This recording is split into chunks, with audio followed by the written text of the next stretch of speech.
doing preliminary fittings for how many units could be accommodated in the 2 or 3 sites that we wanted to use, and even do a little bit of conceptual massing and all that type of things, scale. Um, I don't know that a lot of people were aware of this, but Bruce Beinfield has a firm in Norwalk, or had a firm in Norwalk, and I'll tell you why I've changed my tense there. But he had reached out when Jeff Speck was here. He had reached out and offered to do some work for Leo as just a friend, Leo Carl, on exactly what we were talking about. He had limited his work to the lumberyard lot, but he said, listen, I would be willing to expand my work if you took this further. Leo handed it to me. I shared it with Krista and Jane. I think I may even shared it with you. And when it came time to start thinking about who we might use, it was a very natural thing to go to Bruce. And Jane knows Bruce because their kids went to school together. Like so many relationships in this area stem from our kids going to school together. And so we reached out to Bruce. He and one of his colleagues had a really great conversation. The conversation went so far as to for them to ask if they could make a proposal on how to work with us. And it was also apparent when we met with them, Jane was aware of this, that he was struggling with pancreatic cancer. So they never, ever got back to us with a proposal, because shortly after he met with us, he went into the hospital and passed away 3 weeks later. When we hadn't heard anything, we decided to at least start to put in place a provisional, a second source for that information. And so we went to, I had a conversation with Scott Hobbs and said, okay, tell us who it was. Would you use them again? And it was Amenta Emma out of Hartford, right? Who actually, we learned after the fact, are also working for Waveney Life on the expansion of Waveney Care. So we met, we had several conversations with them. It was a Zoom conversation, and then we all decided that we liked the way they talked. They too were quite interested in extending their work in the affordable housing area. They've done some work beyond the work they did for the Housing Authority of New Canaan. And so we've asked them for a proposal. I think you recall the proposal came in higher than the amount of money that was funded. You remember Deanna told us that we had 30 grand. And so Krista engaged with them in trying to pare the scale of the project down, and had a good conversation with the principal who heads our housing work group, and got it within the bounds of a budget. And then Krista asked if Jane and I would like to join in a conversation just to make sure we kind of confirmed that we wanted to offer the opportunity to them. As it turns out, Jane and I were both out last week on vacation, and now Krista's out this week. So it's like 2 weeks from when we had the conversation, but everything's cool. So we're moving that forward. If anybody has any objections, Mike said that he's worked around them, and he said there's some warranty work or something on Canaan Parish, right? Canaan Parish of the Housing Authority. But Scott had acknowledged to me that Scott's pretty easygoing about the relationship with the builders and all that stuff, because that's what he does. And he said, listen, there's some stuff that didn't work quite the way it was supposed to, and we're working through it. And they're very civilized in how they're working with us on resolving the issues. And it's not, Mike told me what it was, and it's a little scary, but it's probably not a big deal. So we're moving forward on that, and the objective would be kind of at the turnout of August, we would have something that in the works to work through. So great. Yeah, I've looked at what was proposed and what was reproposed. It looks sensible. Additional context, Sarah from Town Planning also weighed in and gave her thoughts, but was generally positive about getting that input. So any other comments, suggestions? So are we getting any other proposals, or we're just going to go with that one? We were thinking we just go with them. because it's less than 50, that doesn't have to be a competitive process. And we liked the fact that they knew New Canaan. We liked the fact that they'd worked with Scott and he, really gone to battle with him. And so rather than trying to find people who were specialists in affordable housing, we decided we'd just go with them. And just for context and as a reminder, and you know this, but in case anybody decides to scroll through and watch, this is a very preliminary, this is not hiring anybody to do it. Right. So it feels as if what it will help the subcommittee and ultimately committee with is understanding the three pieces of property or whatever it is that we narrow it down to take a look at what could be and the parameters and so on. So it's not a decision that then carries forward Not to at any all. other steps. And just to clarify again, the three properties, if you want to just, Richmond Hill, yep. Locust Avenue, and Yeah. the lumberyard. So just as a, Just one thing, the fourth property was the one that you had shepherded through, and we stayed away from that because at least I felt like dealing with the state as opposed to the town is not really an advantage. Everybody we talked with said dealing with the state takes a lot of time. They have to find out who actually owns it and all that kind of thing. And so we just said for the first go around, let's look at what we see in the three appreciable properties which are owned by the town and controlled by the town. so let's just set out what we think the process is from here. Obviously, you haven't had your follow-up conversation. You need to coordinate schedules, get on the phone with them. The key questions there are going to be what exactly is included in terms of some of the modeling and presentation. We're thinking about how we present this project to the town. We wanted to understand what was in the 30,000 that would be usable as presentation materials. Are there any other points that need to be clarified? Well, what happens next? No, not with the firm. And then the next step, if we all agree, and this committee agrees, then we'll take it to Deanna. Yeah, so we'll need to make a recommendation and present the proposal to get sign off. But so that's the step we're going to work towards at this point. Yeah, and that's before anybody puts pencil to paper or anything. Any other comments or questions process-wise? Nope. Okay, that's great. Thank you for the work there. I think the proposal looks like it does what we need it to do, so that's helpful. Krista had done some additional work on the target dates for a major development. She had gotten input from David McCarthy and Scott Hobbs and perhaps other people. We will pick that up in our next meeting. So we touched in last meeting on HB 5002. The major update there is Governor Lamont has vetoed it. When you veto legislation in Connecticut, it comes back into the legislature in a special session.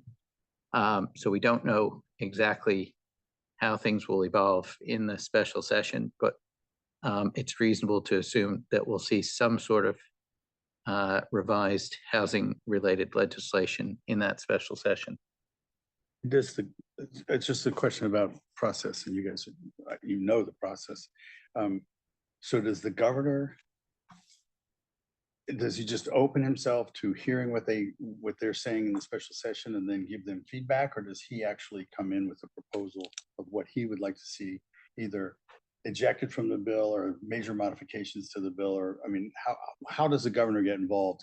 So he presumably has had conversations specifically with the leadership in the legislature about what he does or doesn't want to see. Yeah. But that's not public information. I can talk a little bit about, Yeah. so he did have a presser where it was quite a long presser. And he talked about some issues with the parking requirements, that no development under 24 units would be required to have any parking, which is just unworkable. And then he also talked about the fair share, and he specifically said that he wanted input from municipalities, which was really good to hear, because both Connecticut Council of Municipalities, that represents 168 of the 169 municipalities, and Council of Small Towns, which represents 115 of the 169 municipalities, both wrote letters saying that they are not in favor of the bill as written. So my understanding is that he went back to both CCM and to cost and said, well, specifically to CCM, and said, you tell me how we can make this work. You know, that they should be sort of task them with figuring that out.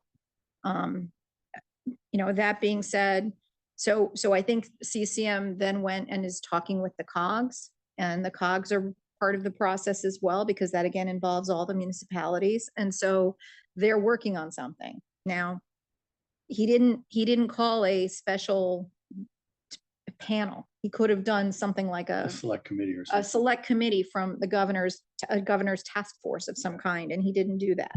So the question becomes, you know, regardless of what they put forward, what they're, you know, this is like the executive vetoed it, but what is the legislature going to do now? Yeah. And so that's the real question, because Rojas was recently on the Gary Byron show, and he basically said something like he's just going to run the bill again.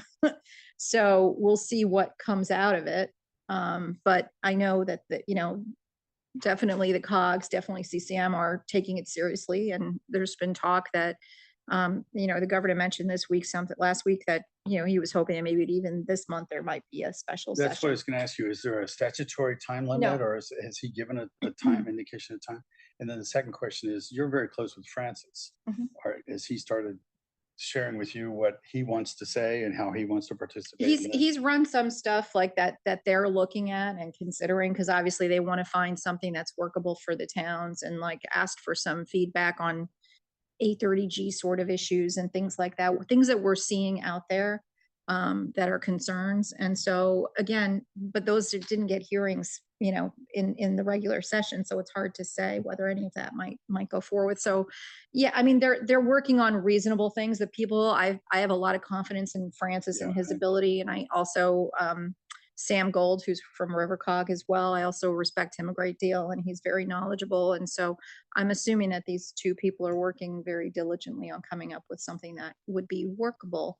But again, you don't know, because it is what it is up there. And you know, Ryan had said, you know, that there hasn't been a lot of input from the other side, and Tony Scott was in that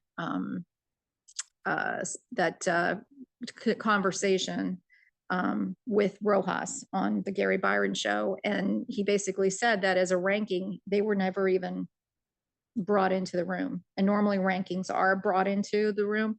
And as far as my understanding is, no one has reached out to anyone else from the other party at all. So it's just, they're negotiating amongst themselves. And even within their party, there are people who didn't support what was happening, and they've been sort of iced out as well. So it's contentious, let's put it that way. So from our perspective, there's really not much to do until we see some sort of new bill emerge and get voted on, and then we can, you know, once it's into place as a committee, we can assess how it affects our affordable housing plans, but there's not really much to do at this stage. Is there any sort of advocacy we could do about suggesting some amendments to the bill, or as is that a town? I mean, instead of, you know, if you're not invited in the room, then come up with an alternative. So I mean, you know. CC voted for the bill, and in part, she said she voted for the bill so that she'd have a place at the table. She also acknowledged that from a affordable housing perspective, this was in the library legislative wrap-up presentation, that, you know, New Canaan has done the right things. She talked a bit about middle housing. I think she probably knows that New Canaan has quite a bit of it for a town our size. We could have more, but you there's good ways to encourage that. Mhm.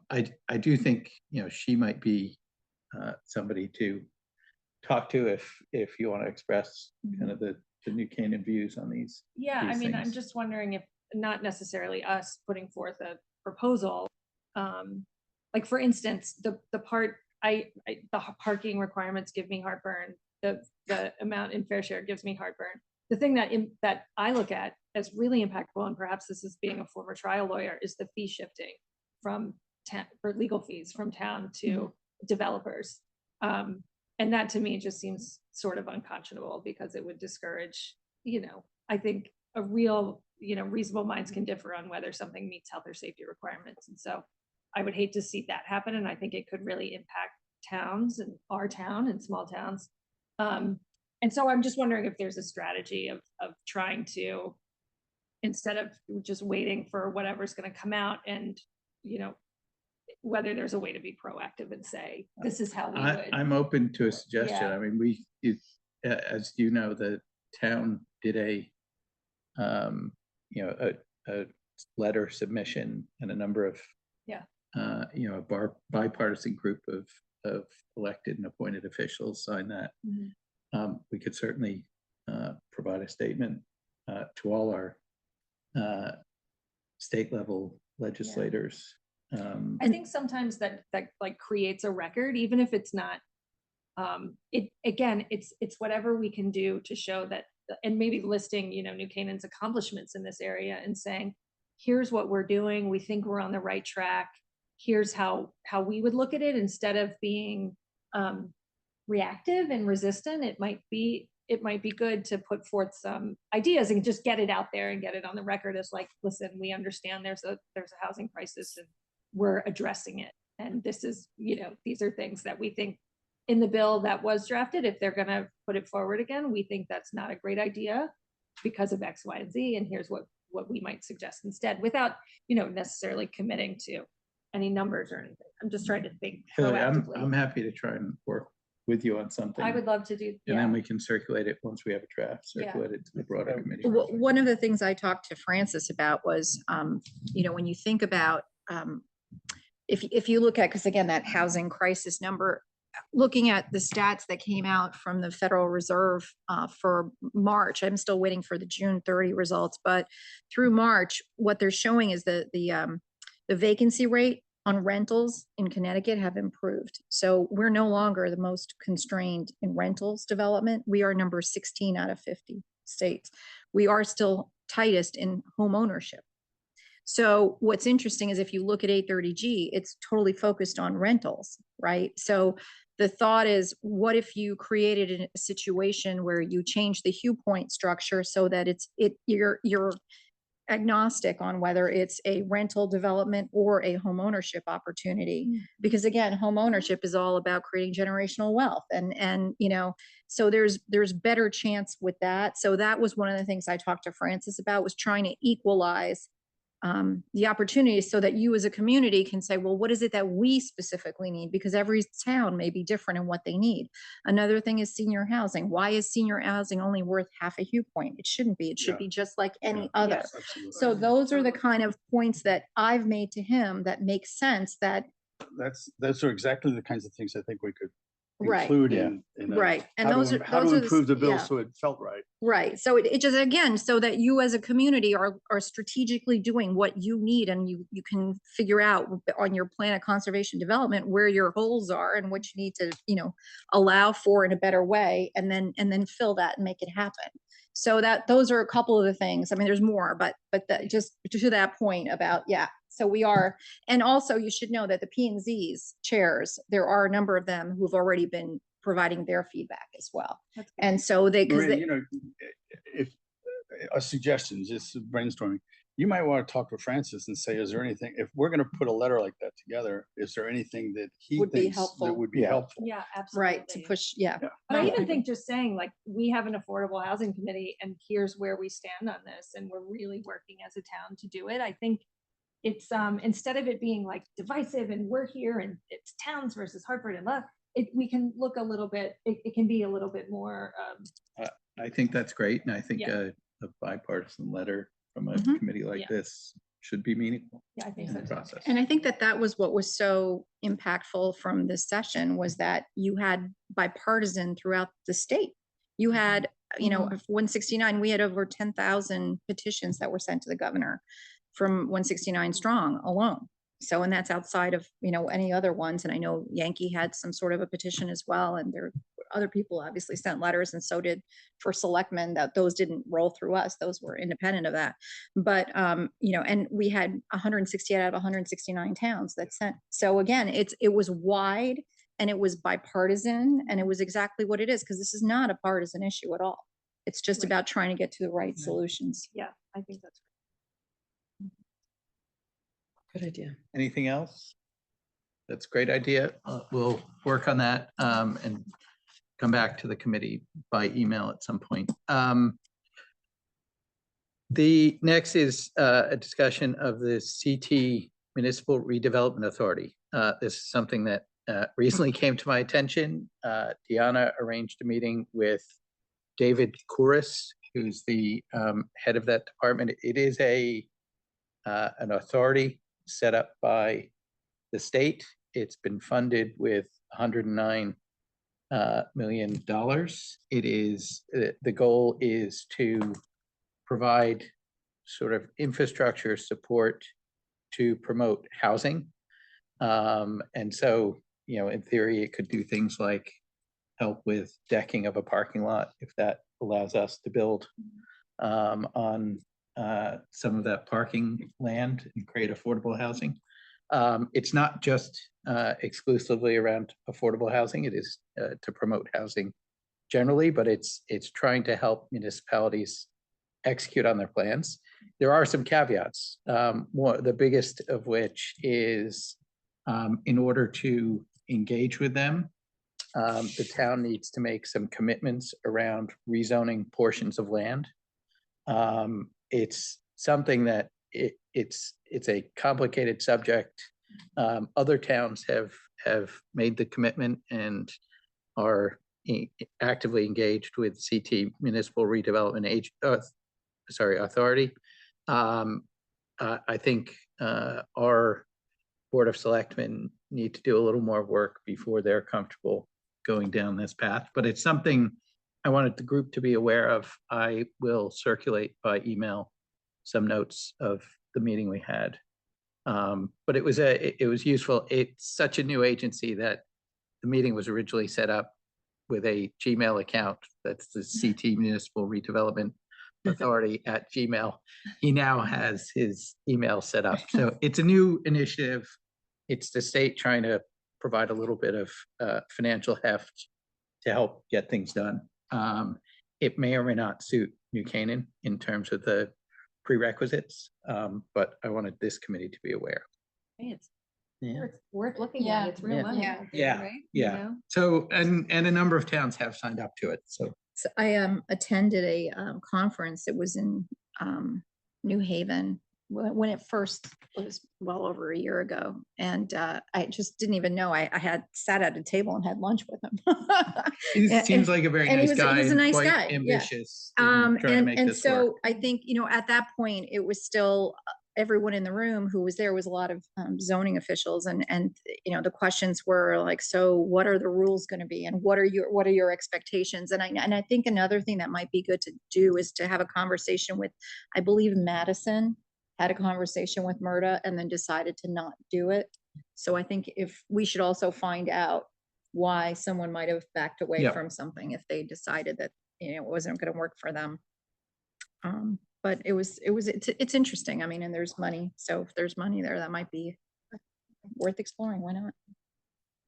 Which again, kind of brings you back to the train station lot too. Yes. Because that is that lot to me. So there was also a call, which I wasn't able to attend, with the state talking about state lands around transit hubs, and obviously that piece of land. The feedback from those that were on the call was they're looking at about 20 sites, and some of them seem much more obvious, like the former parking lot site across the road from the train station in Stamford, which is now just a little bit of a It's just- little bit of a field, It's a muddy uh, field. a muddy field across from the train station. They're only going to take a handful of these forward. Yeah. So it might be a long putt for us to think that our little New Canaan parking lot is going to be prioritized. But it at least seems like the right direction for them to be going. It's just probably not a now. But there is a Conversation. precedent of Westport getting land donated to them by the state. And that would be the sort of thing that if they would be willing, because again, that little parking lot doesn't have a lot there. Yeah. And you would not probably want to see that on the opposite side parking lot, because that's really where people come to drop people Yes. off, and you don't want that to become Yeah, a no, tall I- building. Yeah, or that whatever state parking lot is a cul-de-sac and you have to go around to get to the train, so it makes a little more sense. Right, so, it would be interesting to see if there was a way to use that lot in a good way. I think that we went into the conversation thinking this is exciting and came away thinking it's a little bit complicated and Okay. will take a while. But it's, it's still, I think if it could happen, it'd be great. I don't think anybody would turn them down if they wanted to hand that land over to us for affordable housing Well, no, of development. course not. And then next item, Hey, Chris, I yes, just got sorry. one thing, so I think I'm out of order. I'm sorry about that. I apologize. An article came across my desk on prevailing wages. I don't know if anyone's been keeping an eye on that, but I didn't do a deep dive on it, but it's my understanding that there's some constituencies and housing authorities were hopeful that the Department of Labor would look at union wages and come up with something of a prevailing wage, but nothing happened this year. So that'll be a killer if that doesn't get straightened out in the next year or two, because when we get to the point where we're doing something, if it's pure union wages and that something different that's tweaked by the Department of Labor for prevailing wages, it could almost be a showstopper. So just something to add to our list. Yes. And that's really, I think, the most frustrating thing of 5002 was that it did not address all those 5 costs of development.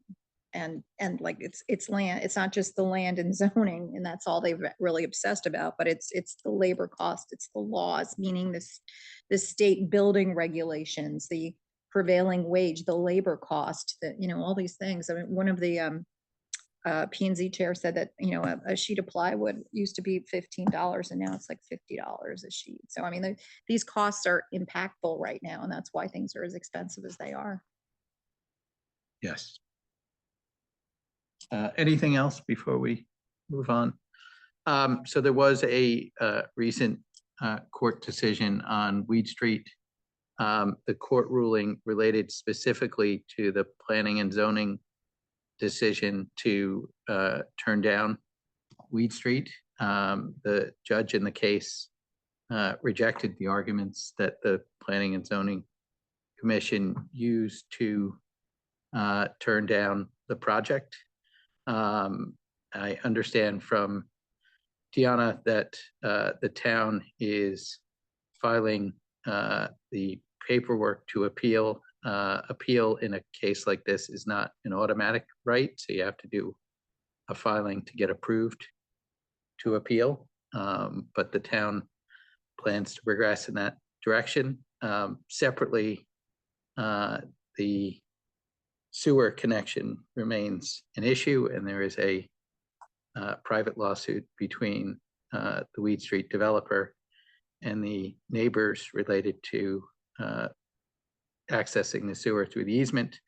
That case is not coming up for its first hearing until this fall. And so there's no immediate impact either way of that court ruling. There are other things that are interceding, but we will continue to monitor, and that may or may not have an impact on the number of units that are required. So we have decisions on the, correct me if I'm wrong, on the Red Cross building and the Weed Street development, and we're still waiting on Hill Street. And that's a ways litigation. away. That's a Yeah. ways away. Okay, just wanted to make sure. I Um, understood. But Hill is being appealed. Actually, it's not even appeal, they're asking it to be reheard again. the developers are asking for a rehearing on. Hollister is asking for, So Hill Street has been papered and argued, and they're asking for a rehearing right. before a decision. Was Hill Street? I didn't think there was. a Not Hill decision. Street. Oh, Red Red Cross. Cross. Red Cross, Fair, sorry. yes, okay. So Red Cross is, so it's just ongoing litigation. Yeah. All So, around. yeah, I mean, our focus here in the Affordable Housing Yeah. Committee has to be on how these things affect us. Yep. But I just wanted to give an update. I think the New Canaanite article was very detailed, but didn't give all the context for the decision. So I just wanted to add that context. Anything else? And then our August meeting. We had talked about not meeting every month. We've met every month since we talked about not meeting every month. August seems like a reasonable time to take a break, but I open the floor for comments. We'll take a break. I think it makes sense. We can keep working on the. Yeah, I process. so don't think we'll have anything by the August meeting. Yeah, and in the meantime, Hillary and I will work on some sort of comment that can't wait until September. Yeah. And we will coordinate that by email. And if you want a discussion, we can even consider a Zoom Yes. of the group or anybody Yeah. who's interested in the. Well, we'd have to call for a Yeah, special meeting as we are a committee. Okay, that's fine. So, well, in whatever way we do it, we will satisfy the requirements of FOIA and meeting notices, et cetera, but we'll come back to you on that.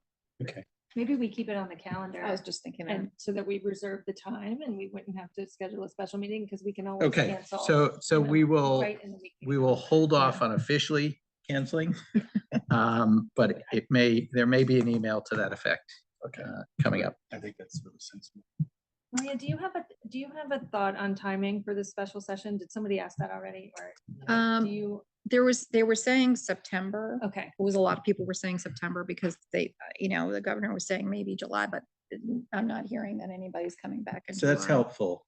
yeah, that So time, that yeah, timing is we could discuss and approve. Yeah, we could have a very focused August meeting potentially where we discuss and agree a statement, which then can go out after that. And perhaps it could be exclusively by Zoom, I think, too, if we wanted to, Yeah. if people are Yeah. scattered or whatever. Yep. Then, but I think we keep it on the calendar for now.